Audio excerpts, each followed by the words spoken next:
Hello everyone, Saraswati পুজোর দ্বিতীয় দিনে কি করলাম চলো তোমাদের সাথে শেয়ার করে নি। সকাল সকাল দুজনেই রেডি হয়ে বেরিয়ে পড়েছি, বাট কোথায় যাব তা জানি না। তাই রাস্তায় যেতে যেতেই ঠিক করলাম কেননা মুভি দেখা যাক। সেই টাইমে চলছিল দেবের মুভি খাদান, সেটাই দেখে নিলাম। আর তোমরা কে কে খাদান মুভিটা দেখেছো আমাকে কমেন্ট করো।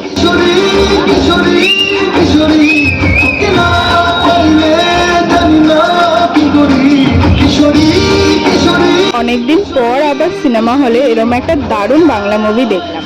আমি দেবের ফ্যান না, তবুও বলতেই হবে পাঠানের পর সিনেমা হলে আবারও সিটির আওয়াজ পেয়ে। তারপর চলে আসলাম আমাদের এখানকার নৈহাটির ফেমাস বোম্বে বিরিয়ানি, আর নিয়ে নিলাম মাটন বিরিয়ানি আর চিকেন চাপ। তারপর তুলতুলে মাটনটা, চিকেন চাপ আর আলু নিয়ে জমিয়ে খেলাম, জাস্ট ওয়াও। তারপর একটু চলে গেছিলাম লং ড্রাইভে, আর দেখতে দেখতে হয়ে গেল রাত। তারপর টুকটাক কিছু স্ন্যাক্স খেয়ে ডিনার কমপ্লিট করে ব্যাক টু হোম। তোমাদের ভিডিওটা কেমন লাগলো অবশ্যই জানিও। বাই।